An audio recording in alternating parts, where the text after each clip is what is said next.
Okay, rulers, settle down.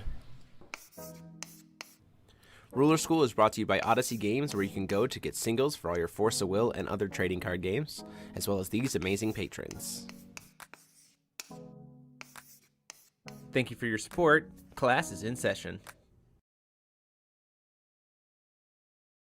Hey there, rulers. Welcome back after a long week of Force of Will, but we know you probably have some questions about your homework, so you've come to the right place. It's Office Hours, your favorite ever live Force of Will podcast featuring myself, DMO73, and I am joined once again by Mike Rance. What up? And Naoki. Give it up for Naoki. Before we get started, the usual order of business. First off, go ahead and give Naoki a little follow down there on Twitch. Gonna show some love, welcome him for being part of us here. And then if you're still looking for Magic Stone War Zero and you haven't purchased product, which is insane because we've been talking about these spoilers and they're all insanely awesome, you can check out the link in below to get a product from Odyssey Games. They still have some stuff available as far as I'm aware. And then if you like what we're doing and you want to consider supporting us, click that little subscribe button and consider clicking that join button. It's the easiest way to directly support us and gets you access to all kind of emotes like all these kikis that have been spammed in the chat already. Currently we're working on, I just realized my member goal, it didn't actually update. We are currently at 81 out of 100 members for our first goal to get to the Lumia emote. So consider helping us get there. And then Changed last time, guys. Come on. Stop slacking. And then, regardless, we're glad you're here because we have a lot to talk about. Also, later in the show, don't let me forget, guys, and don't let me forget chat. We have a giveaway tonight from ccgprime.com. We're giving away a play set of the pre-release promo from this upcoming set, as well as one of the pre-release mats. So, at some point in time during it tonight, we will do that giveaway. And if we get to the end of the night and I haven't done the giveaway yet, feel free to yell at me in the chat, throw a bunch of Kaguya emotes at me to make sure I remember. So, with that out of the way, man, do we have some spoilers to talk about. We got a lot of spoiler. Last week we talked about the duets. This week we're talking about the next suite of stuff, which is the Awakenings. So I'm going to go ahead and just have us jump right in. First off, we have Awakening of Almarius, 2 white quick cast. Destroy target non-spirit resonator. If this card was awakened, destroy all non-spirit spirit resonators instead. Awakening is 1 white, 1 colorless, and resting a recovered card named Almarius you control. I wish that void cost wasn't there for the Awakening. I think because I have to tab Almarius, I get the idea of board wipe for 4, like that's pretty consistent, especially if we're going into like quick cast era. But like it's not a perfect board wipe, but it's also doesn't wipe your own stuff. So it's this weird, like I get it, but I hate it, but I love it. I don't know. What do you guys think? I think like we've kind of seen the 4 cost semi one-sided board wipe, but I don't think they've ever seen play before. Nope. It was crippling. I'm trying to remember because like crippling light's the one that comes to mind. Was that 5 or 4? Yeah, it's 5. It's even more expensive. Yeah, so I mean, like that card was Garbo. I don't know. I think I agree with Jeremy, but like if this was 1 white and tapping Almarius, this card would absolutely be playable. Oh yeah. Right now, it's like I could see myself playing 2 because like targeted removal is still pretty decent. Yeah, for sure. Until we go into the spirit-dominated meta, and then just exactly. All bets are off at that point. Yeah, that's the thing. Is it's like quick cast makes me go, yeah, 4 makes sense. Mm-hmm. Non-spirits makes me go, okay, maybe 3, because we're also about to hit a bunch of like your opponent could just have a bunch of spirits, and then at that point this card becomes garbage, right? So I think for the most part, it's probably going to be about a 2 of maybe. I'm going to turn up Naoki just a little bit here. Thank you for letting me know in the chat. Yeah, I think it's probably a 2 of. But one good thing about it, I will say, though, is the fact that it is a quick cast. It's our first ever, like, real quick cast board wipe, board wipe. I don't think we've ever had anything, that just straight said destroy all resonators. Oh, yeah, sure. Without any other condition at quick cast speed. It's always been, like, cost X or less, or whatever.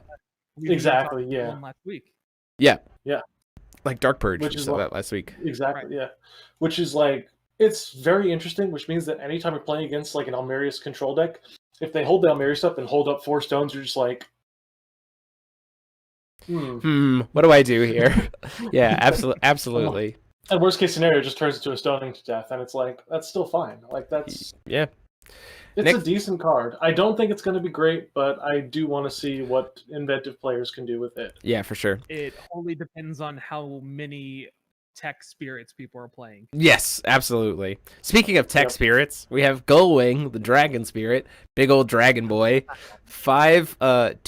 2 white, 3 colorless, 15/15 with flying. As you play this card, you can tap any number of J/rulers you control and or any number of spirits you control, spirit resonators you control. You pay 1 less white for each J ruler rested and 1 less void for each spirit resonator rested. Enter, recover all spirits you control.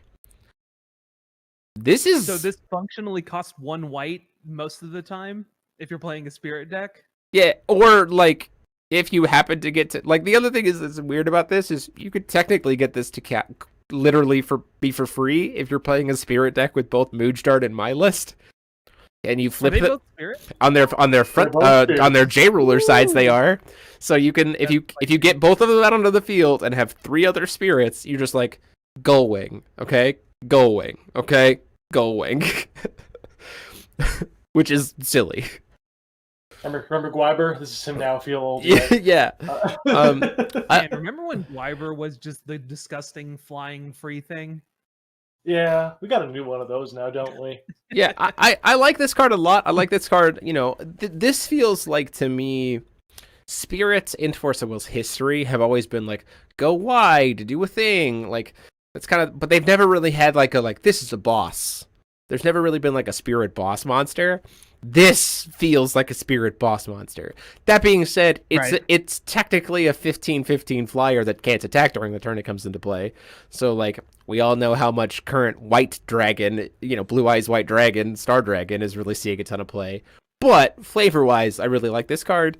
And with all the spirit stuff that we've seen spoiled, I actually do think this card has better chances of seeing play than 5-drop +1/+1 counter dragon. Yep. I think one of the big things, I'm really excited to play this in Conquer, because I want to play a Spirit Tribal deck with Jin. Yeah. And I want to tap the Jin, play this, recover this, end turn, flash it, recover them. Gross. Yeah, for sure. There's a lot of spice here. One of the things that I've noticed about this whole set is like every corner of my deck building brain has been excited about seeing these cards. I'm like, New Frontiers, these are going to be fun. Conquer, these are going to be fun. Epic Stories, these are going to be fun. Like, and crazy in Epic Stories, I'm so excited. I think this is like the first set in a long time where like I look at every single card and I'm like, yeah, I can play this in every format.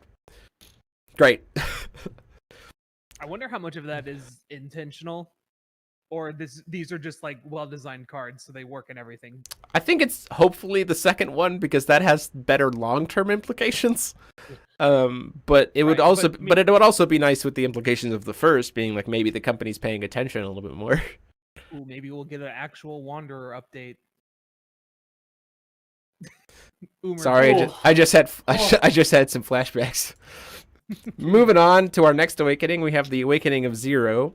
1 colorless or 1 white, quick cast. J resonators you control gain eternal until end of turn. If it was awakened, put 10 +1/+1 counters on a card named Zero Apprentice Sage you control, and you can rest a recovered card named Zero Apprentice Sage you control. To essentially you trade in Zero's give herself 2 +1/+1 counters to give her 10 +1/+1 counters, and give yourself all of the things eternal.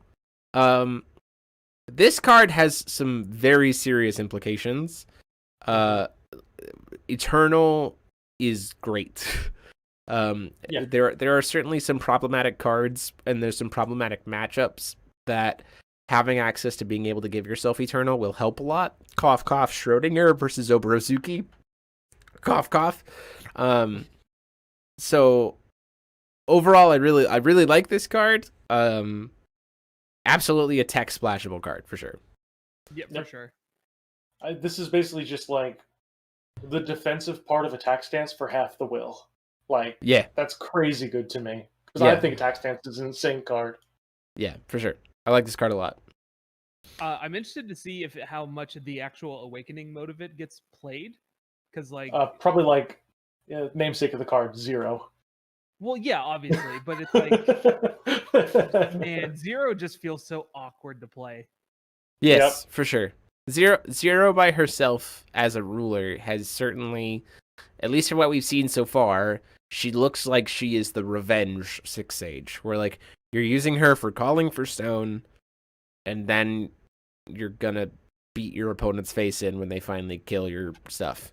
We need a way to kill our own ruler without flipping it.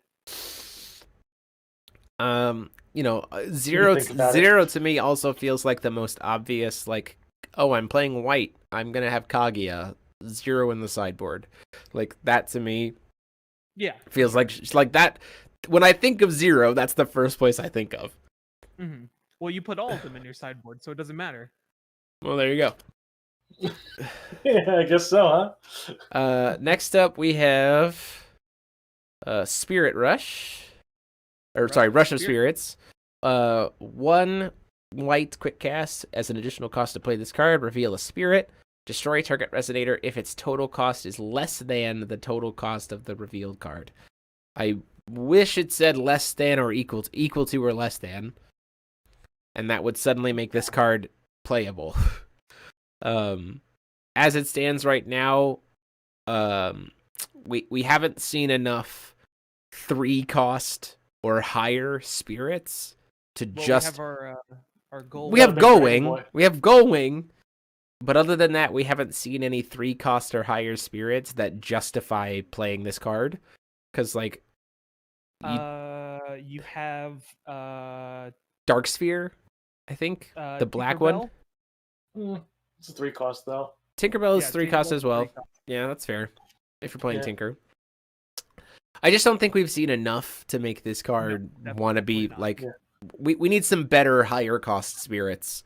If the metagame is more geared towards smaller things, though, I think this card has very, very serious applications. 1 will destroy something is never bad. Oh yeah, absolutely, for sure. Like even with condition. This is one of those things where like its implications and how good it is comes down to what it needs to be able to kill in the meta. If it needs to be able to kill 1-drops most of the time, then great, this card is amazing. If it needs to be able to kill 2-drops or higher, then suddenly it becomes less and less good. So, and especially since we have something like Schrodinger's Cry, like still in the meta. Well, yeah, oops, best card ever printed for removal. Sorry, haha. Yeah, you're not wrong. Oh man, they have to tap their thing. Ah, garbage. Trash card. Who taps cards in this metagame? Too conditional. Going into red, we have Awakening of Mylist. Our one red and X. If this card deals 400 damage multiplied by X to target player or J/Resonator. If it was awakened, this card deals 400 damage multiplied by X to your opponent and each J/Resonator your opponent controls. And the awakening is rest a recovered card named Mylist you control. Hey, you remember Schrodinger's observation? This is him now. Feel old yet? I was gonna make the joke with Fiendfire. You had to just pick the one that wasn't red. Yeah. No, this one doesn't gain life, so yeah. So it's Fiendfire. There we go. Yeah, so it's just Fiendfire. Jeremy's wrong. If you spin black into Fiendfire, it gains you life. Yeah. Yeah, that's true. No one played the card except for me. This one just blows up the board. No big deal. Yeah, it's just fireball on crack. It's fine. This to me with some of the stuff that we've seen that we'll talk about later for like Moonstart Mylist, like makes me go like, oh cool. So we actually have a burn deck, like a legitimate burn deck. Please note that I am not talking about Matchstick when I'm talking about a legitimate burn deck. What do you mean? Matchsticks is very, very real. Easy. Yeah, and then don't do that because you'll lose. Okay, so what are you gonna do, Jeremy, when someone tops an event with infinite matchstick? With infinite matchsticks, I'm gonna go. Well, good job. You're not eat his gloves. Are you gonna put an Arcana of War bounty on it? No, I'm not going to because I don't. That deck is scared. I'm not going to put any kind of bounty on that because I don't want to encourage that kind of behavior. I'll put a bounty on it. I want to encourage whatever. I'm into the chaotic nature of Listen, this. if you top a GP with it, I personally will give you a crisp high five. Oh, whoa! Yeah. You know, I had a crisp high fives. Crisp high five. Better Crisp, be crisp. It has to have that slight sting afterwards. Going back to the Awakening of My List, I really like this card. The support suite that we've seen so far for My List, outside of hey flip My List herder, hasn't really felt like it's had an end game. It's been kind of like, hi, I have good red things. I hope that's enough. And so this card to me is like, oh, cool. This is what you're building towards. Like, you're trying to push them out and get your opponent down to a low enough life total that, like, you just play this and either it kills them or it clears their board to push through for lethal. Like, and that to me is I like it a lot. I like that flavor a lot. Mm-hmm. Yeah. The only thing I think of is that this card seems just very, very expensive. So if people are worried about 400 damage multiplied by X in most games safely will never be more than like 3. Yeah, for sure. So if you don't mind taking 12 damage, oh well. Yeah. Next up, we have Little Explosive Match Girl. 1 red, 3/3. Rest of recovered J/ruler you control. You can search your deck for a card named Infinite Matchsticks, reveal it, and put it into your hand. If you do, put 2 +1/+1 counters on it, then shuffle your deck. And moving right along to the card that actually matters, Infinite Matchsticks. Sorry. She doesn't. Matchstick Girl's cute. She's cute, yeah. but like, she's irrelevant by comparison to what people want to be doing with Matchstick. I think if she had like an enter effect or had a starting stat line that made more sense, then like sure. But there are other things that I understand, but there are other things that are better used for tapping your J/ruler. That if you're wanting to play a Matchstick heavy deck, you're probably just playing the Welser version, at which point we just talked about how you're not going to have a problem getting Matchsticks in hand. So the unfortunate... I think Matchstick is still a decent card to kind of look at. Like, obviously don't play 40 of them. Yeah, don't. But I think it's like, I saw this card and I immediately went, ooh, that's gas for Lilius. Oh yeah, for sure. Like absolutely. So like I would play a number of these, probably like 10 or so in her deck. And it's just like, cool, I just have a burn spell that spirals out of control eventually. Yeah. No, I certainly agree with this idea of like like a Lilius deck that has its like core 26 and then just fills the rest of the space with matches. Exactly. You're just like, cool, okay. Like, I have my main game plan, but the rest of my game plan is just damage at your face. Like, the rest of my deck is just damage. I just had a really good idea that got immediately ruined when I read what Dreaming Girl Wendy does. Because if she says, anytime you play a Fairy Tale, recover her, instead of whenever a Fairy Tale Resonator enters your field. Because if I had the ability to go Wendy, swing, Matchstick, untap, Wendy, swing, Matchstick, untap. Oh, sure, because it's a Fairy Tale. Because it's a Fairy Tale spell. It's a Fairy Tale spell. I don't know why this is a Fairy Tale spell. Yeah, that's very weird. Echo's gonna play 60 Matchsticks just to spite it. You know, honestly, if you're playing 40 Matchsticks, you might as well play 60. Let's talk about all the ways on turn 1 that Welser Matchsticks gets countered, shall we? Let's do that thought experiment. Let's start with Welser. Morning Angel. There's one. Welser the Resonator. There's 2. Welser the chant side of the Resonator. Welser the chant side of the Resonator. That's part 3. The new leaked, we're not going to show it here, but it has been leaked. The leaked Gruus Ballista edition that can be played on turn 1 solves that problem. Gruus Ballista, Ragnarok. Gruus Ballista plus Feathsing, Almerius existing, Mylist plus, and I think Mylist plus anyone also works for it. Like, there are a number of combinations that can just cast Battle Comes to an End on 1. Yeah, it's super easy. Or at worst on turn 2, which you haven't killed me on turn 2 most often. Like, and but I say turn 2, I mean I was on the play as the dual player, and now I'm on my second turn, so you've only had one turn to burn me with stuff. Like, I'm going to battle comes to an end. You're going to lose all your matchsticks. The game's over. Like, don't play it. It's a meme. But it's funny. It is funny. Like, it's funny, man. I mean, I get it. Like, I get it. You will never see us showcase it on the channel. Anyway, moving on. Boring. Last card we have here, actually a very cool addition. 1-drop, Kane of the Salamander, 1 red. Enter. This card deals 500 damage to target player or J-Res. An addition that burns face. Great. And then you can rest or recover J/ruler you control to give target Resonator swiftness and pierce until end of turn. We've had additions that give swiftness. Oh, I thought you were talking about the one that gives pierce. Oh, we've had Road gives Pierce, right? So that's like, okay. If you're going for Pierce, you probably just want to play Road of the Flame King instead. Burning your opponent's face while playing an addition for value is pretty decent. Like, that burn effect is pretty decent.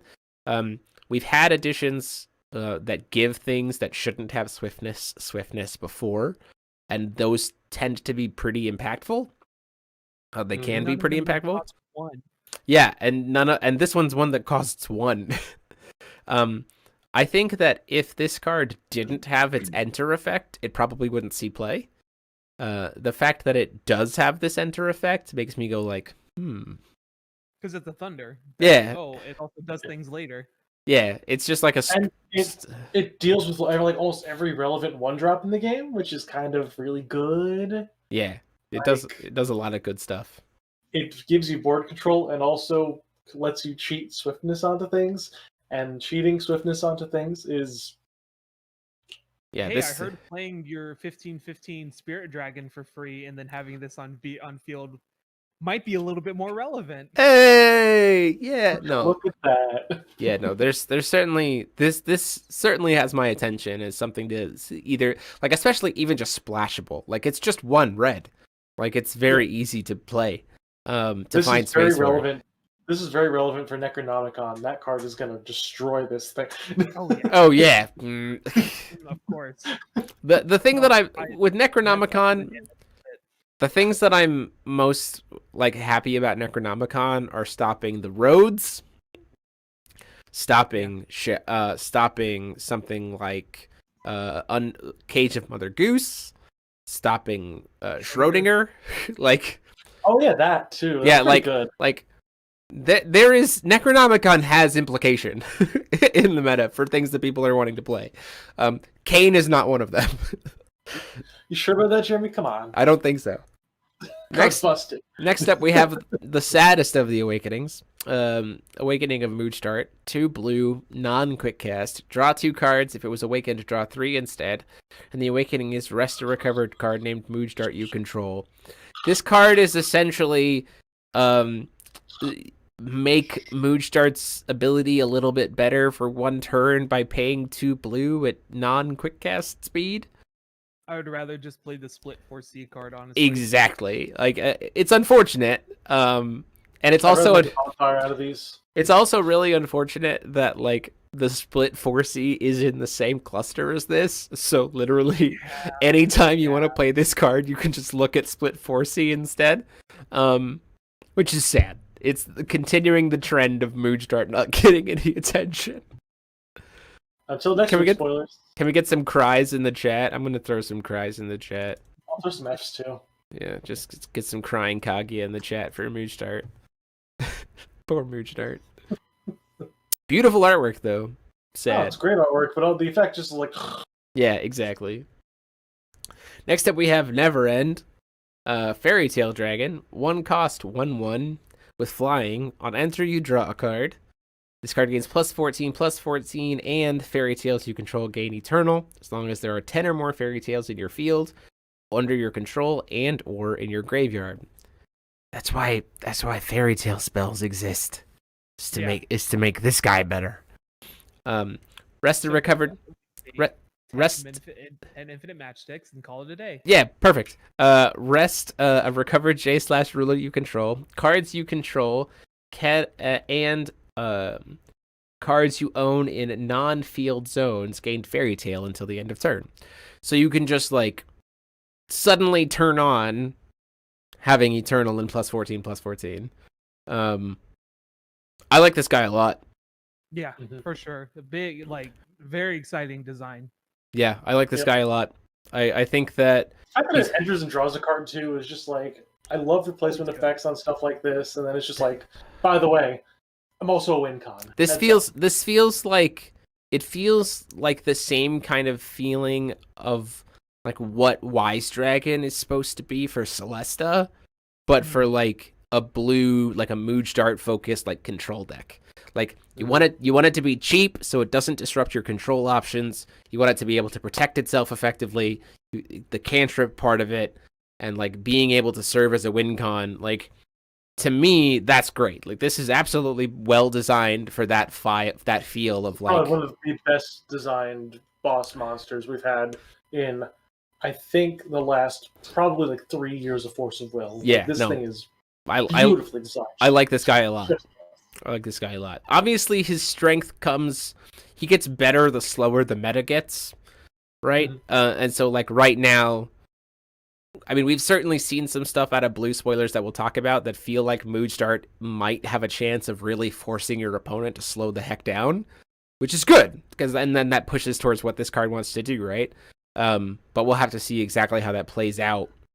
I will say, this card makes, in Conquer and Wonder format, this card makes Conductor's Baton OTK very consistent. Yeah.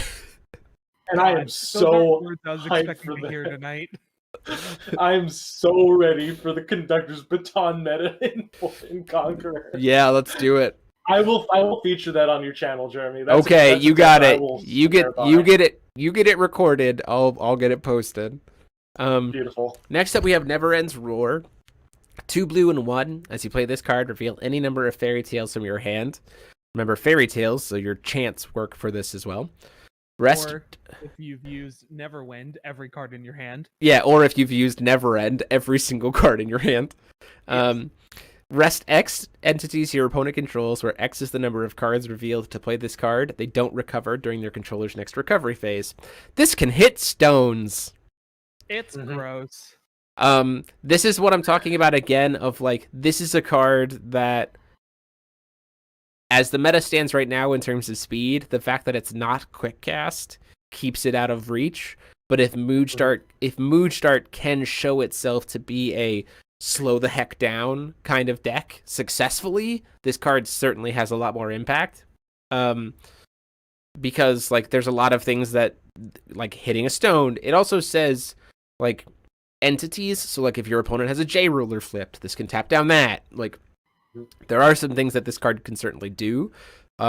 We just need to see this game slow down by about 2 turns before this card justifies itself without already being able to like put a body into play like the old Mosasaurus decks used to do. Yeah, the thing with this is that this card just kind of feels boneless compared to Mosasaurus. Yeah, agreed. Well, Mike just left. Okay. He started talking about Time Spinning Witch and he got scared. Yeah, the Time Spinning Witch heard you bad mouthing her dinosaur and she kicked you out of the chat. I got erased from this timeline, my dudes. It's fine. But either way, it's just like you look at Mosasaurus as like a 15/10 that rests 3 stones or destroys the thing, options there. And then you look at this and you're like, all right, cool. So this needs 3 mana, no body, and you have to reveal Fairy Tales. 3 of them to make it equivalent to Mosasaurus's effect. And it's just like... Yeah, no, I agree. While I don't disagree with you, I don't think personally that I would ever play this without having Never End on the field. Yes, absolutely. Like I don't think this card is seeing any kind of play unless you're like a stall out Never End deck. Mm-hmm. Because then you have like because you played Never End and then his Roar. So that what was Dinosaur Surfacing when you? It's 5. Was 3 or 4? It was 5. Awakening for 4, but cast for 1. So yeah. So okay. So yeah, it was 4 with the Time Will. So it's like that comes out to be about the same. Right. And you definitely, with Neverend, you have the potential to hit like a bajillion cards. Like, Moonstar's probably going to comfortably sit at around 6 cards in hand at any given time. So, like, the option of playing like this and be like, cool, I reveal 7 fairy tales, lock down 7 stones. Also really, outside of Moodstar, this is also, like, pretty good for Celesta. Oh, yeah. Oh, my gosh. Because with how many cards she draws, she's like, okay, I'll just tap down everything you have twice. Yeah, just. Haha, resting cards go. Yeah, exactly. No, I enjoy the fact that we're going back to this idea of stun space. I think that they're approaching it in a very healthy way, as opposed to what we saw the first time around, with like Time Spinning Witch. So like, I'm excited to come back to that world. Yes, because luckily there are more ways than just Lorite to cancel this one. Yes. Fairy Tale Rabbit. Nothing really much to say other than this is a great card for a 1-drop 12/12 bunny for Celeste on turn 1. Like, just like huge. Which is great. Rabbit. Viz Jerry, it can't target rulers because rulers are technically not an entity you control. They have to be in the field to be an entity, but it can target a J ruler if it's out on the field. That's a legal target that can be tapped down. So we're gonna move on from the big old bunny. We're going into Feasting.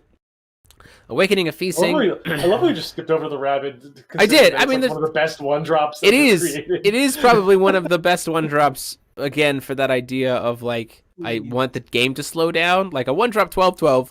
Like, this thing is not slowing the game down, Jeremy. This thing's hitting face. Yeah, I understand, but like, it has nothing to be able to protect itself. It has nothing to be able to force through the damage over a chump blocker. For me, I'm like, this is a blue card that tells red cards to slow down. Like, you're not. No, this is getting paired up with the Kane.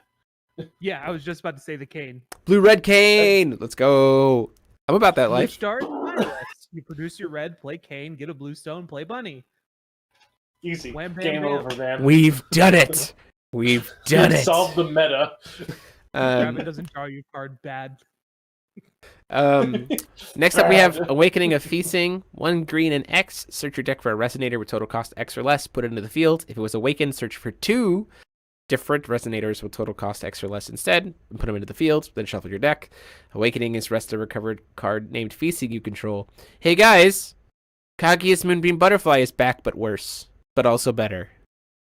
I was about to say, you just said worse, like it was a real thing. So it's technically the exact same cost as Kaguya's Moonbeam Butterfly to get the same value of stuff, but it's worse in the fact that it can't grab you additions, but it's better in the fact that it can grab you 2 things. Because Kaguya's Moonbeam Butterfly got you X plus 1, so if you paid 2, you got a 1-drop. With this card, you pay 2, you get a 1-drop. So cost-wise, this card is identical to Kaguya's Moonbeam Butterfly. But this card can get you Sigurd on turn 1, and that's why it's crazy good. Yes. Like, and that's why I'm saying better. Like, it's better because of the things that it can certainly grab you now, as opposed to back when Kaguya's Moonbeam Butterfly was a thing. Yep. It's a good card. Like, this card is good. There's a lot of meme things that you can do with it. There's a lot of protection things you can do with it. There's a lot of fun things that you can do with it. The idea is if you there's even an idea of like, if you can get to a certain point in game where you can pay for this, you can grab Scheherazade, which we'll talk about in a minute. I think, did we talk about her last week? Maybe we'll talk about her. No, I think she was this week's spoilers. So you can grab the Scheherazade and a Ziz, and then Scheherazade can go grab you a secret hideout. So then you can just be like, cool. Like, there's a lot of fun things that this deck can do. The other nice thing is, going back to our good old our fun world of infinite matchsticks, is you're talking about this card can be played on turn 1, right? You can just grab 2 majors. And just like say, you can grab 2 majors and go infinite matchsticks. Did you kill it? Cool. On the other one, last secret sword. Cool. The game's over. Like, or if they kill the first one, you go, cool. You've only killed 1 matchsticks for the other one. Disgusting. So like, again, don't play Welser matchsticks. Don't do it. It's bad. It is the opposite of good. Fine. No, shut up. You're wrong. So here's Scheherazade. Scheherazade, the Weaver of Fairy Tales, looking beautiful as a 3-drop as always. 1 green, 2 colorless, 8/8 body. On enter, you may search your deck for an addition or a resonator with total cost 1 or less. Put it into the field. If this card was awakened, you may search your deck for both instead and put it into the field. Then shuffle your deck. And the resting is recover a rest a recovered J/ruler you control. Where's Hulshazard putting these Scheherazade emotes all over the place now? Come on, man. Yeah, for sure. It's your girl. Come on. Yeah, it's his girl. I really like this card. I like the fact that it makes tech one of 1-drops, which we have quite a few, like able to be played. Like play a Curse of Caduceus. You're not a black deck at all. You have no way to cast it. Play a 1-of. Play Sherry. Grab Curse. Yeah, here's your grab the secret hideout. Your opponent only has 4 life left. Or you're like or you're playing. Even the idea of there's these people who have been playing like 1 pair in like to generate more crystals for their Schrodingers.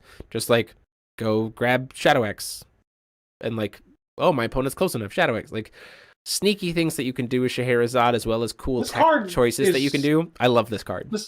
This card also is like a sneaky 13 damage too, where you just grab the Kane, it hits your opponent in the face, you tap the ruler down, smack him with an 8/8 Scheherazade. Like, that's cool. I like that. Yeah, that's the thing. Yeah, like one of the things that I've been, as I look at all these cards, it's just like so many different ideas of ways that you can play these cards, and it all sounds fun. I have yet to see a person tell me a deck that doesn't sound fun. Keep in mind, when I say hold on, when I say tells me a deck, I mean not a meme. So Infinite Matchsticks counts as a meme. It doesn't sound fun. Stop it. Here's a fun story also. In Eternal formats, this replaces Eternal Boy Peter Pan to search out all your 1-drop fairy tales. Yes, but were people playing that card anyway? No, but exactly. Woof. No, I like this card a lot. I'm excited to play around with it and excited to see what people try to, tech. I'm excited to see the like 1-of tech choices that find their way into lists and sideboards when they're playing this card. Like that for me is very exciting. Including a 1-drop edition that we'll see later that I'm like, okay. Next up we have a blank page, which is just null page. It's null page. It's null page with the effect of stories told in 1001 Nights. That's it. It's literally that. I like this card a lot as well. I think if you wanted to make it an edition, I think you could justify making it 2 cost instead of 3. Book strong. But it is very good. Correct me if I'm wrong, wasn't 1,000 stories 1001 stories, yada yada yada. Wasn't that a quick cast card? Yes. No. Stories was quick cast. Stories told in 1001 Nights? I'm pretty sure. Let's look it up. That quick cast is... That's what I'm saying. Like, if it's not quick cast, make it cost 2. Yeah. It's told in 1001 Nights. Force will. Sure, his J ruler is crisp, like a high 5. Yeah, so it was an instant. Yeah, it was a chain instant. Yeah, Liberator went. Yeah, and it was triple green to play. Yeah. Ooh, yeah, that's why I'm saying, like, if this card was double green, I would see it a lot more favorably. That being said, I do think that there are some worlds where this card still sees play. Like, there are certain decks where if you hit a certain resonator and get rid of it, like, you in good shape, Deeper ones. Yeah, all like things like that. Or, there's a lot of things that you could do with this. It never ends. Where's the blue bomb now? Oh, yeah. No, there's a lot of... Because the other thing is this does get around Eternal. This does get around Eternal, right? Because it's not destroying it. It's just RFGing it. Yep. So, yeah. I think that this card is definitely probably more slotted into sideboards than main boards right now, due to its cost. But I think that if we continue to see design space move in such a way that we do see the game slow down like a turn and a half, this card starts to find its way more so into main decks. Yeah, if there were better ways to search editions from the deck too, that'd be cool. But yeah, like yeah, I agree. If Feasting's Awakening was literally Kage's Moonbeam Butterfly, this card would immediately see significantly more play. Like, whoa, okay, great. Yeah, it would go from 1% play to 2% play, double it. That's a significant increase. That's a 100%. That is statistically significant. Next up, we have the best card in the set. I don't care who you want to say. Fight me. Ancestors Portrait, and it's the best card in the set because Kiki made it into the set. So. Fair enough. Can we get some Absolutely. Kikis? Our Lord and Savior. Kiki's in the chat, everybody. Boy. The greatest boy. Kiki's in the chat. Ancestors Portrait, 1 green, 1 colorless edition. Put target magic stone from your graveyard into the field rested. Rested recovered J/ruler you control. Look at the top 3 cards of your deck or your magic stone deck and put them back into your play in any order. I like this card. I think this card is it's sneaky ramp. Yeah, sneaky ramp for sure. I think that I really like the design on these editions that gives you obviously all the rulers from the set have tap abilities that activate something, but they give you alternating tap abilities. Like it just feels like it's just it's a crisp kind of it's a fun design space because some of the ruler effects are very much like at the end of my turn I'll do this kind of thing. Right. And so to be able to replace that with I'm going to do this instead is a fun design choice. It gets our already modular 2 rulers feel even more modular. Right, Almerius is +2/+2. It's garbage. Yeah, it's probably not. I mean, it has fringe. It's garbage. It has fringe moments where it's Jeremy, good. It's garbage. I'm gonna try and avoid saying that word. As much as I'm gonna say it's all you want. No, I'm gonna say it's fringe usable. But now Almerius chill. Use Almerius to make separation a kill spell. Yeah, there you go. Fringe usable. There you go. Okay. today's stream brought to you by the word crisp. If you're in England, that means potato chips. Next up, moving on, we have. Wait, hold on. Oh wait, why is this one in Spanish? Well, I must go back a second. I'll go back to Kiki for a second. Cool. He just wants to look at him. You just want to look at Kiki for a minute? I want to look at Kiki for a minute, and also the fact that I'm trying to think of obviously the first thing that stands out is that this is a. Can we talk about something real quick on this card? Obviously, it's generic Gru's Ballista support that we can see. Sure. Because Gru's Ballista stacks stones brings them into play. Can we talk about the fact that this is a Gru's Ballista support card that features a blue ruler with a blue support card, and it's green? Yeah. How does it's like sponge plus star equals shell? That's thank you for getting that, Jeremy. I really appreciate that. No, I agree. The color design space on this is very strange. This would have been so cool as a black card, honestly. But also, I'll put a bounty out for whoever's the first person to tell me that they can ship me a high-quality, full-size version of this portrait. I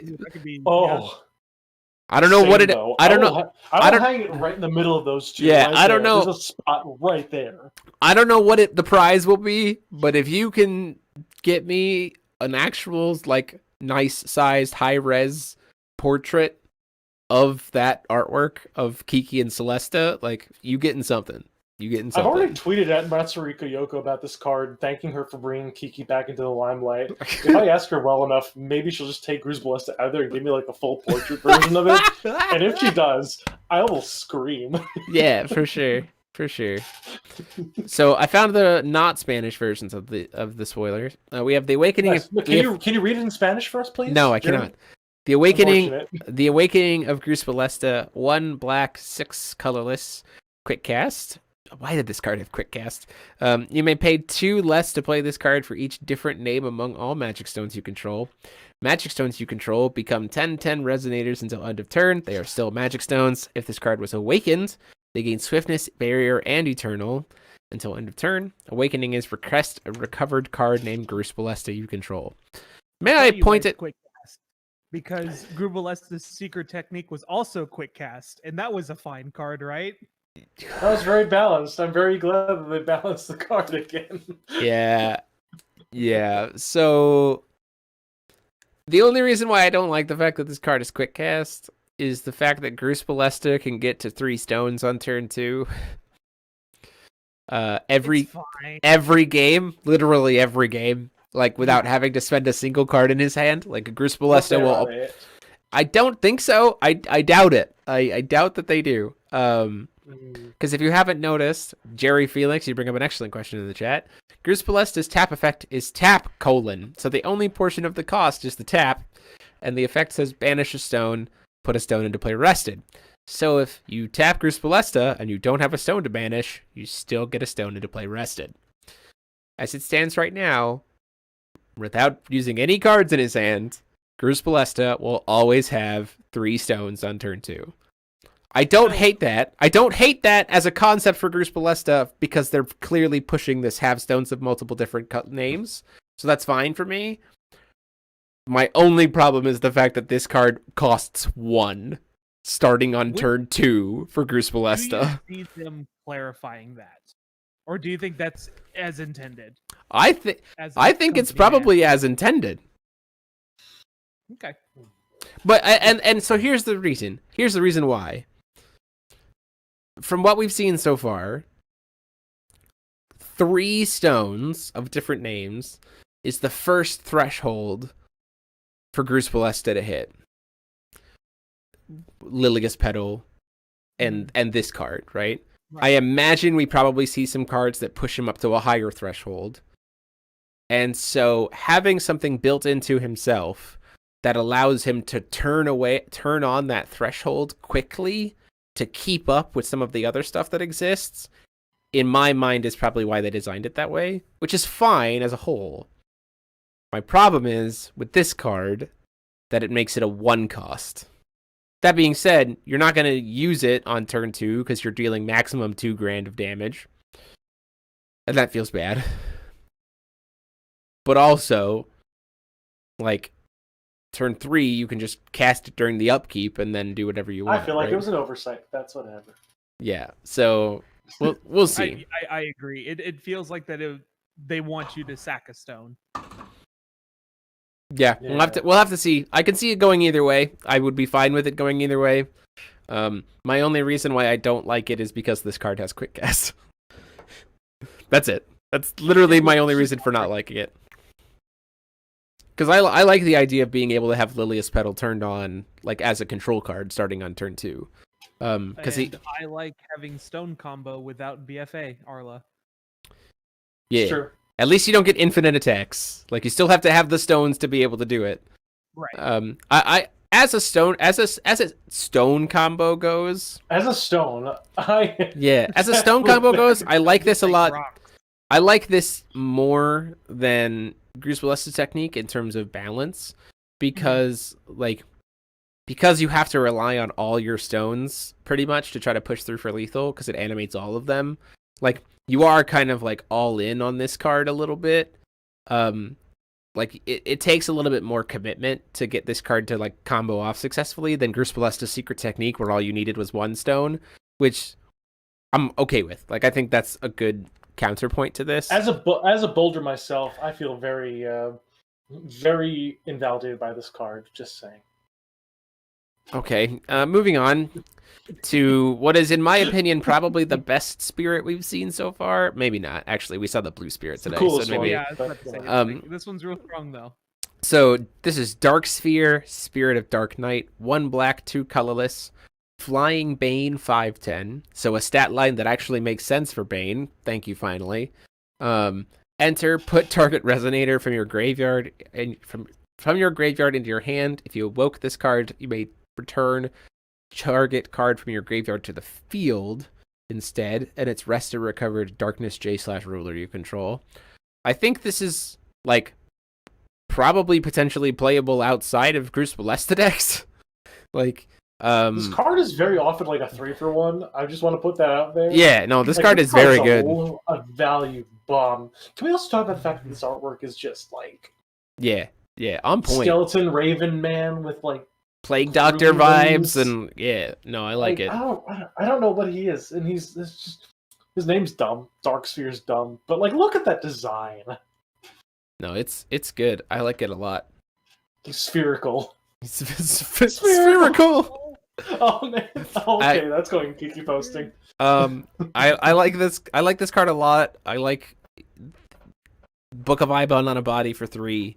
With a stat line that makes sense as a Bane Drain body. Like you said, it's usually at least a 3-for-1. In terms of like you're probably going at least +2 with this card when you cast it awakened. Even not awakened, it still adds a thing back to your hand. Like, No, it's still very that's good. Value either way. It's still very good. I like this card out significantly. I also really love the fact that this card doesn't specify that you have to tap a ruler named Crucible Lesta. It's just a darkness. A recovered darkness J ruler. I want to play the shit out of this thing in Epic Stories, man. Yeah, this thing for sure. So sick for Epic This Stories. is probably an automatic include in any darkness-based Epic Stories deck. Absolutely. Next up, we have a World Invaded 3-cost non-quick cast. Destroy all non-Cthulhu Resonators. Total cost 3 or less. Yeah. Probably. I'm even less excited about this card than I am about the Almerius board wipe. And then the support for a ruler from the last set. Assault from the Demonic World. 1-cost quick cast. Target J/res gains -6/6 until end of turn. If Revenge, destroy the chosen target instead. It's okay. Do you remember Dark Purge? This is him now. Feel old yet? Yada yada yada. Anyway. I like this. I like this card enough as like a sideboard answer for black decks that have better sideboard answers against like the Wolfgang OTK. Because Crucible Lesta can, like, if needed, sack a stone during your opponent's turn and then cast this to kill Yogg-Sothoth if needed. That being said, there are better black 1-drops that you can use in that deck to answer that problem. Something very important also is that if you're playing like a blue-black deck, say like I don't know, a Valentina for instance. Anyway, every time, Mike. Every time. You can blue Percival, find this card, sack the Percival to foresee, and then turn this thing on. Yes, for sure. Yeah, so funny. Cute to me, honestly. Like I think this is cool. I think that it opens up some interesting play lines for decks that didn't already make use of the things that would replace this. Like there are decks that there are cards that would replace this or that do better than this that don't always fit well into the ideas of other decks. This card is a nice substitute for those decks to be able to make use of. Things like Valentina, stuff like that. So I like this explorer. Also random revenge support. So like whatever. Yeah, you can use Mikage, I guess. Toby's in the chat yelling at us. Sorry.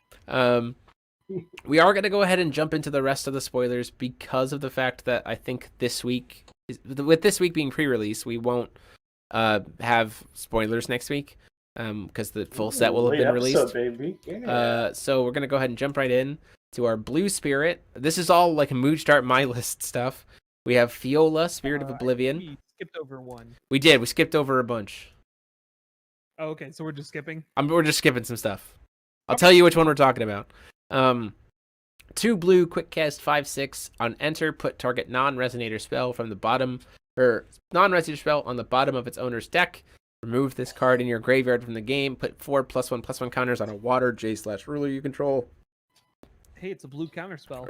It's a blue counter spell. Yeah, on a body. That puts stuff on the bottom of the deck. Sorry, Regalia. Hi, Death Scythe. Yeah, like this is surprisingly good. Yeah, this card's crazy good. This I card love is this card. this card is very, very good. If they're trying to cast the chance side of one of the new Marvels, you just exactly same put kind it of to thing. the bottom and it doesn't resolve. Although it is Become not thought. while it's on the chase, it is technically not a resonator, right? So that would work. Oh, this is Sigmund's artwork. Thank you, Hulch. Yeah, Sigmund coming in clutch. No, I think this card is great. I think it has a lot of implications for the meta, especially if Moonstart successfully is able to slow down the game by a turn. Then suddenly you have to really threaten like this card, like a blue-green. This card's not going into Moonstart. This card's going into everything else. This card's going to everything blue that I'm ever playing for the rest of my entire days. Sounds good. This card's so cool. Next up we have the Magic of Trust and Love. 1 red, 1 blue. Quick cast. You may rest a recovered card named My List or Moonstart you control. It's rather than pay this card's cost, so potentially free. If you choose one. If you control both of them, you can choose both. Deal 700 damage to target player or J-Res or draw a card. Yeah, Purifying Flame that draws a card that's pretty good. And also is free. Yeah. Also a blue staple. They were just like, hey, we know that red blue's a meme. We're gonna give specifically red blue some very good cards in this set. And I'm like, okay, I'm about it. It's not enough to save them, but it's a very nice gesture. Yeah, it's a very nice gesture, but I'm not sure if it's enough to save them quite yet. Next up we have the Illusionary Flower of Sorrow. 1 blue. Enter, return target resonator your opponent controls to its owner's hand. Rest a recovered J/ruler you control to rest target J/resonator. It doesn't recover during its owner controller's next recovery phase. Yeah, that's real good. This is something that you could. This is a tech card that you could grab off of Scheherazade. Like, yeah, this is certainly a card that I think casting it doesn't necessarily feel super great based on what you're playing against. Cheating it in feels very good, I think. Also, this just a very, very quick heads up here. I'm pretty sure this is the second best flower, and it's also the second best flowers in Forcible's history that rests target resonator. Nice. First one is JPEG flower from Vin 2. There you go. Good old JPEG flower. Next up, we have Illusionary Mermaid. 1 cost, 1/7. J resonators your opponent controls cannot attack unless your opponent pays 1 void. Shayla support? Yeah, also random Shayla support being a mermaid. I really like this card. The fact that it has 1/7. Yeah, that 700 defense is like super relevant. Pretty relevant. For something like this. I really like this card a lot. You know what I was talking? Mermaid / fantasy. Yeah, why random. Is it fantasy? I don't know. Remember how I said that like it feels like the stun deck wants to try to. It feels like the stun deck wants to try to slow down the game by like 1 turn. Hello. I am slow down the game. I am slow down the game. Yeah, no, for sure. Absolutely. This card single-handedly says like either you're not taking your turn if you're an aggro deck, or as an aggro deck you have to spend your entire first turn dealing with me, which is effectively slowing down them for an entire turn. Like you're just like, okay, that's great. Oh, 2D saying this card should have a barrier, or what are you on, bud? Come on. Also, very important. This card. Yeah, let's make tech it choice that Scheherazade can get. Yeah, also Scheherazade can grab this because it's a 1-drop. So is Gucci. I like it a lot. Gucci. You can also grab it turn 1 with Awakening of Feasting. Like, there's a lot of things. You can also grab it turn 1 by just playing it from your hand. So I don't know. Yeah, there's a lot of things that you can do about it. It's a good card, I think, is what we're trying to say. Great card. Yeah. If it had 6, I got the idea. So you can turn 1, Feasting thing using my list's produced mana. Tap the Feasting. Grab 2 of these. 2 of these. Or even better, the grab one of these and 1 Royal Academy guard. So you're just like,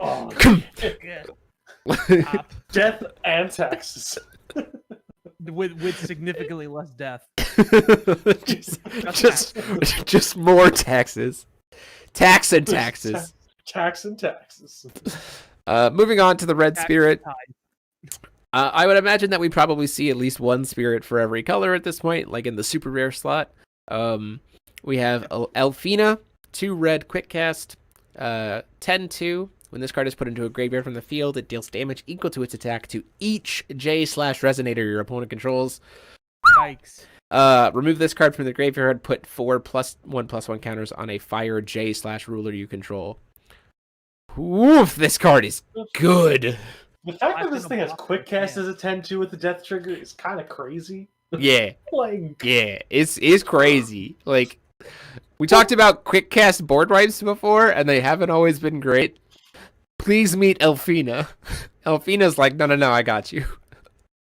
the fact that it's a red card with quick cast with a lot of attack is really sick to me, too. Yeah. 10 Like, damage is a lot, but especially since it can also block something. So, like, you just block the biggest thing and then wipe everything else off the face of the earth. Mm-hmm. Like, you're fine. Man, Bane, eat your heart out. Yeah, this is anything with Bane looks at this and goes, "Yeah, that's not fair."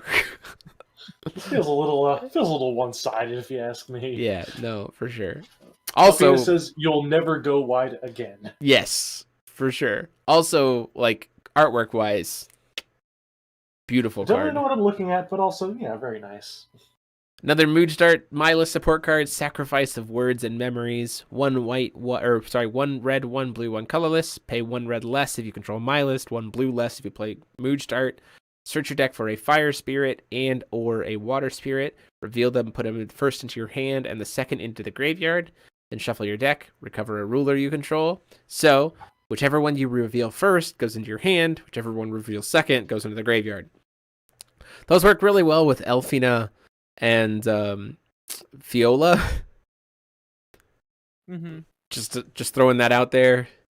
I like how it's and or a water spirit, so you can, like, instead of just, like, searching one and graving the other, you can just search one without having to grave the other. Yeah, you don't have to grab both if you don't want to. I don't know why you... A 1 void cost search your deck for Elfina seems pretty good. Yeah, seems very, very good. It seems okay. This is one of those things where we're just like, okay, maybe we'll consider playing My List Moonstart I Spy. Maybe. We'll consider it. Wait. Do you think they want you to play Mindless and Moonstart? Maybe. I didn't get that impression at all. I wonder if there's any lore significance to that. Maybe. Except all of their flavor text. Oh yeah, I forgot about that. You know. Next up we have Spirits of Fire and Water. 1 red, 1 blue. This card gains +4/+4 as long as you control My List, so it's a 10/10. This card gains Quick Cast as long as you control Moonstart, and this card gains Prevent the First Damage that would be dealt to it each turn as long as you control Moonstart. Hey, you remember how we had Eva, a Quick Cast 10/10 doll, and it like single-handedly warped the meta? Yeah, it was a thing. Definitely a thing. We got Eva back. Yeah. Oh yeah. Whoops. Was it 10/10? Eva quickly got to a 10/10. She was a 4. She was a 5/5 that got +1/+1 for every story you had revealed. That's right. Okay. So this is Eva with upside, by the way. This is Eva with upside. Like, yeah. Like, this card maybe is enough to make blue-red not a meme. Yeah. And that's a strong maybe. Yeah. Well, the fact that it just naturally, like, if you're playing Mindless Moonstart, this card is always a quick cast 10/10 that prevents the first damage. And so for Mindless Moonstart, they can cast it, like, they can cast it almost immediately if they want to just throw it down the body. Because you literally just go Bluestone plus Mindless, you have a 10/10 body, right? If you forgo the quick cast. Or if you're on the draw, you're just like, cool, I just have this constantly. So I probably a standard 4 of if you're playing Moonstart and Mindless as a combination, just because it's just good in that deck. This is what we call crutches. Yeah. You use 4 of these to hold up your bad deck so you can go into a tournament and play it. Joey Fuller, how does Energize work with tag? Do you get a token with the 2 color options, or do you have to choose one ruler to energize? You have to choose one. And we believe, as it stands right now, we have to wait for the CR, but we believe that it's you choose after mulligans, because that's when the game technically starts, and that's when choice happens. Because the wording of Energize is you begin the game with a thing. So like you would finish resolving mulligans, then pick your energize, and then start the game. Furnace Flyer's like, a card game where red-blue is considered a meme? This really isn't Magic the Gathering. No, this blue-red in our game is basically like white-red in Magic, I think. Yeah, blue-red, and white-blue are the two biggest meme colors in Force of Will.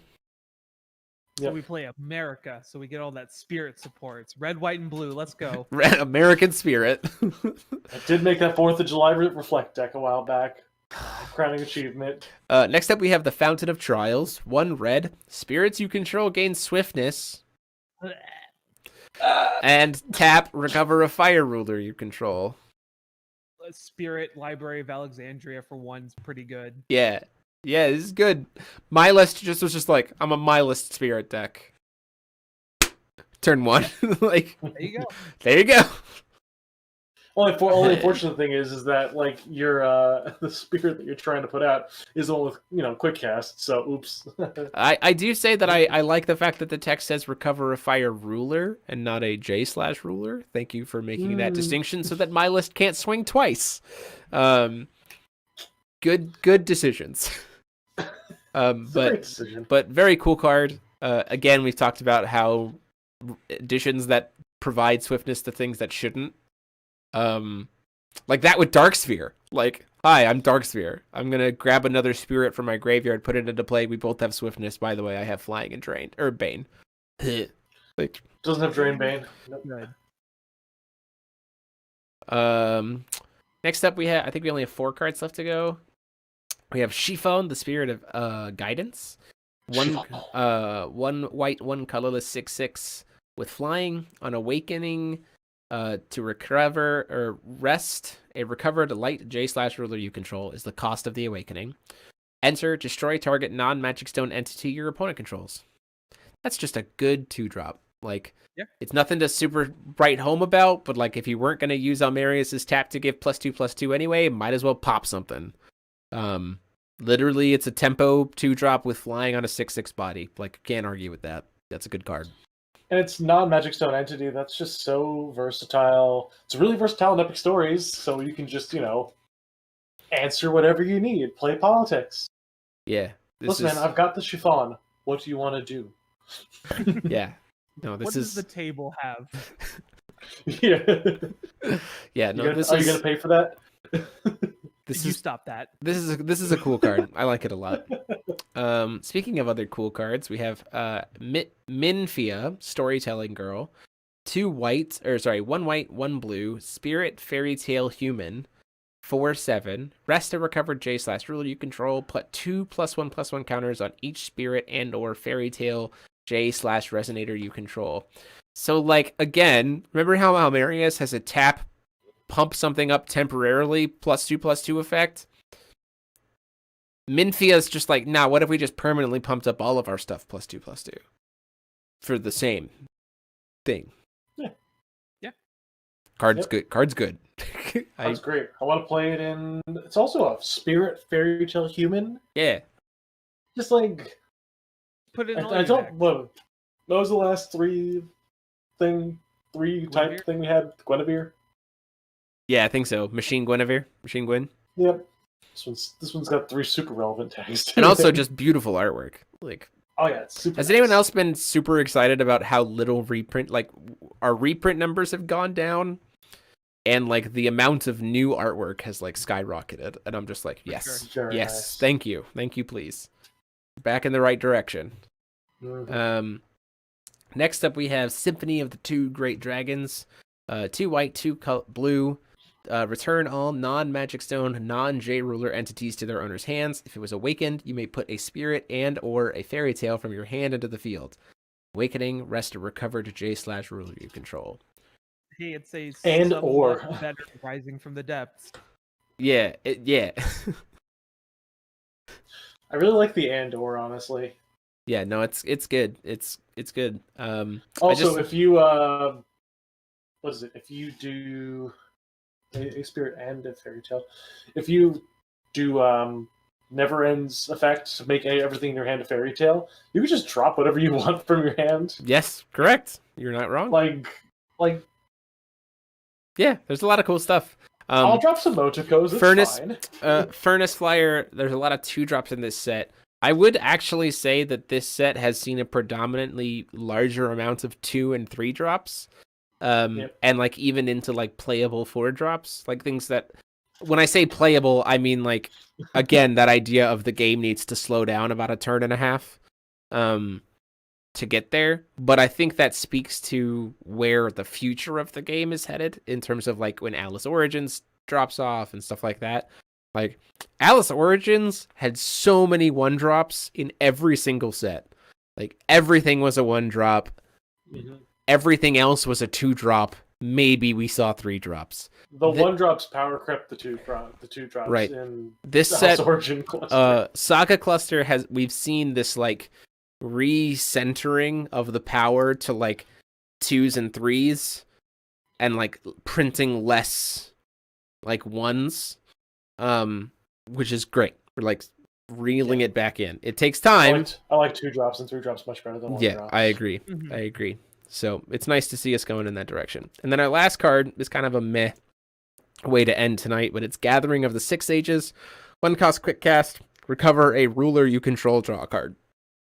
Honestly, card's really good, honestly. Epic Stories, great card. Yeah. Yeah. Yep, it's just a cute little cantrip that recovers a ruler. Has a lot of implications for Epic Stories, potentially. Yeah, it's good. I like it.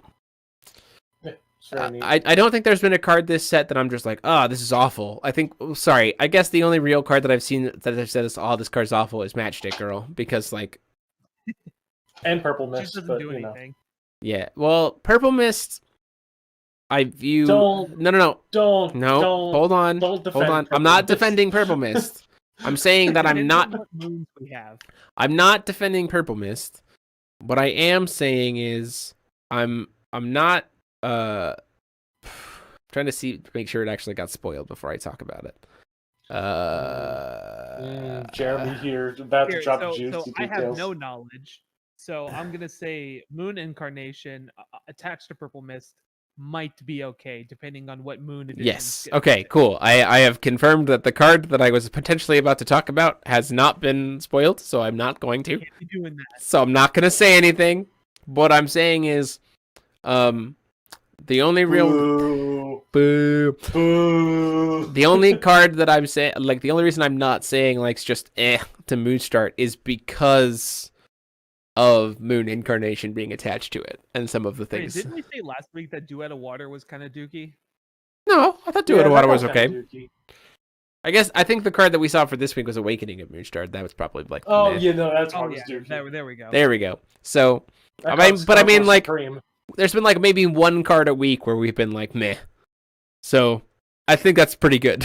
That's a good track record, not gonna lie. Okay. I'm supposed to do a giveaway. Yes, don't forget that. I'm supposed to do a giveaway. So huge thanks to CCG Prime for sponsoring this giveaway. He did want me to let you know. You can check out the link in the description to go check out the site. He did want me to let you know that the prices on ccgprime.com are actually cheaper than his listings on TCG Player, so you get a little bit of a discount by going to his site. And he just added thousands of cards from Alice and Lapis Cluster, including some Uber Sylvias and an Uber Lumia. Ooh. So consider that. Consider the following. So here's what's going to happen.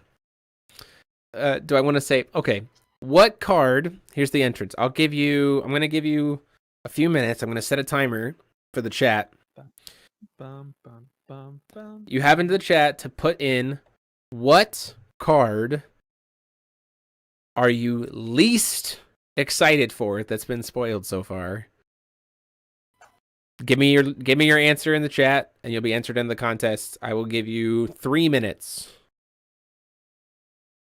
Least excited about the card that makes you go so much meh. For me, it's Awakening of Moonstart. Done. Enter the contest. So.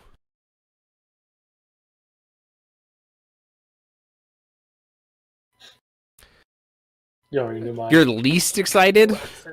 Yeah. Oh, yeah. Jeez Louise. So still no change on your opinion on Welser, huh? None. None? I think that card's crazy. Okay, crazy does not mean bad. No, I'm just least excited about it because the card's crazy. Ah, I see. Okay.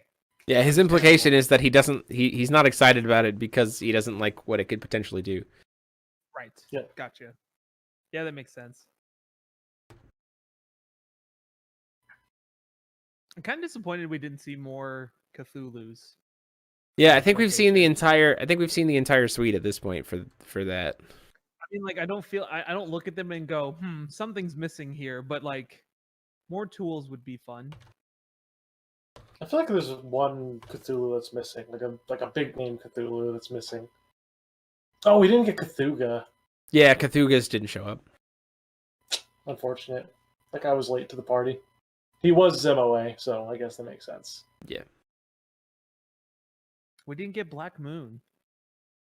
We didn't get Black Moon. That's what I want. The best Cthulhu card. That is the best Cthulhu card. Put out. Oh, Azathoth. Oh no, wait, we got Azathoth. Yeah, we got Azathoth. I think we got all of them but Cthulhu. Yeah, Cthulhu's the one we didn't get. We didn't get Bastet. Technically, Oh yeah, Cthulhu. Bastet's technically Cthulhu. oh, interesting. We also didn't get Elder Things. That card's cool. What a great name. Got, we got deeper ones. Yeah, but I want deep ones specifically. I want the deepest ones. I want deeper than deep.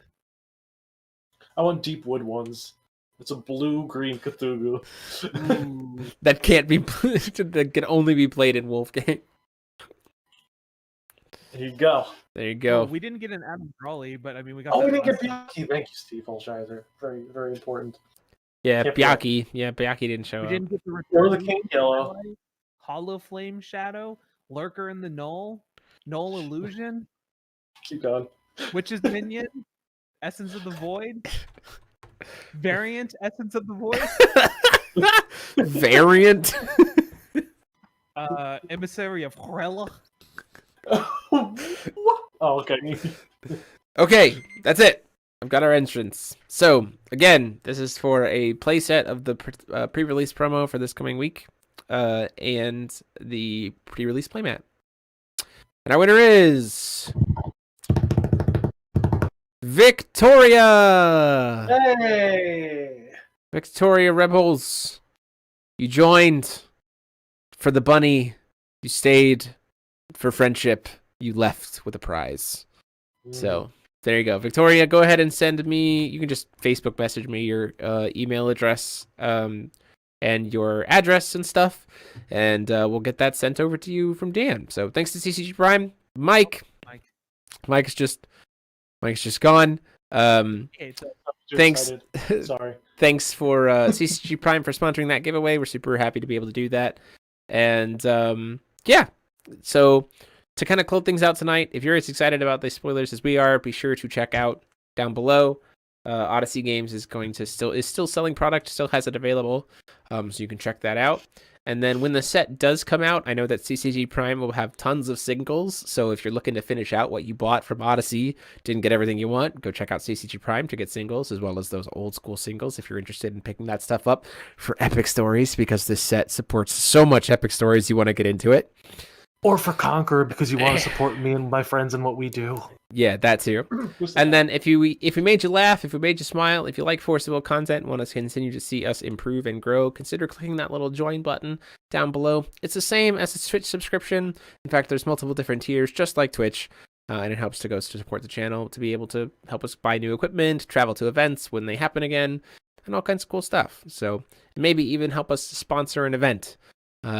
Potentially soon that we want to try to maybe work on for a webcam tournament. But until next time, I have been Demo73, and I've been joined by Mike Rance and Naoki. hello, welcome. Get your stuff. I have a feeling the set's going to be tough to get. Naoki, close your seatbelt strap. And until next time, class dismissed. So, good night, everybody.